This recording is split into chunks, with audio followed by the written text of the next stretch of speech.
Magandang hapon sa ating lahat at naritong ulat sa lagay ng panahon ngayong hapon ng Martes, June 9, 2026.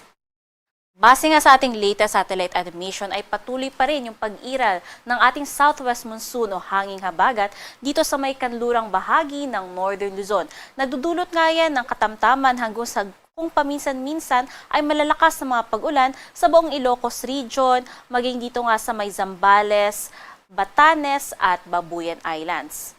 Samantalang sa nalalabing bahagi naman ng ating bansa, iiral lamang yung localized thunderstorms o yung mga pulo-pulo at panandali ang mga pag-ulan, pagkilat at pagkulog lalong-lalo na nga sa hapon at sa gabi. Sa magiging lagay naman ng panahon bukas, asahan nga natin na yung mga pag-ulan na dulot ng hanging habagat magpapatuloy pa rin dito sa buong Ilocos Region kasama ang Babuyan Islands. At frontal system naman yung magdadala ng mga pag-ulan sa may bahagi ng Batanes. At sa nalalabing bahagi naman ng Luzon, asahan lamang yung tsansa ng mga localized thunderstorm pagdating ng hapon o kaya naman sa gabi.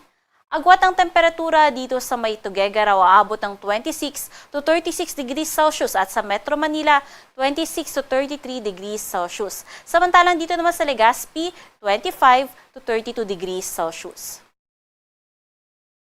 Sa magiging lagay naman ng panahon dito sa may bahagi ng Palawan, Visayas at Mindanao, asahan lamang natin yung mga localized thunderstorms. Ngunit huwag natin ipagwawalang bahala nga yan dahil nakikitaan nga natin ng matataas na tsansa ng mga localized thunderstorms, lalong-lalo na nga dito sa may bahagi ng Mindanao at dito rin sa may bahagi ng Visayas na kung saan maaari ang magdulot ng mga malalakas na mga pag-ulan. Agwat ang temperatura dito sa may Kalayaan Islands, Puerto Princesa at Iloilo umaabot 25 to 33 degrees Celsius, samantalang dito sa may Cagayan de Oro 26 to 33 degrees Celsius at sa Davao 26 to 34 degrees Celsius. Sa magiging lagay naman ng ating karagatan, wala tayong nakataas na gale warning kaya malayang maglalayag lahat ng sasakyang pandagat. Iba yung pag-iingat lamang sa ating mga kababayan na maglalayag ngayon dito sa may karagatan sa Northern Luzon dahil yung mga pag-alon nga dyan magiging katamtaman hanggang sa matataas. At sa magiging lagay naman ng panahon sa susunod na 3 araw dito sa buong Luzon, asahan nga natin na simula Huwebes hanggang Sabado, localized thunderstorm ang siyang iiral sa malaking bahagi ng Luzon, ngunit magpapatuloy pa rin yung mga pag-ulan na dadalhin ng pinagsamang southwest monsoon at frontal system sa buong Ilocos Region, Batanes at Babuyan Islands. Kaya sa mga kababayan po datin dyan ay iba yung pag-iingat sa mga pagbaha at pagguho ng lupa na dulot ng patuloy na mga pag-ulan.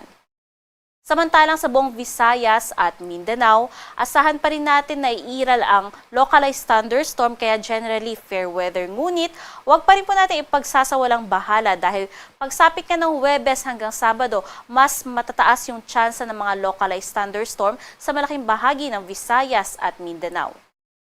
Dito sa Kalakhang, Maynila, ang araw ay lulubog ng alas 6:24 ng hapon at sisikat naman yan bukas ng alas 5:26 ng umaga.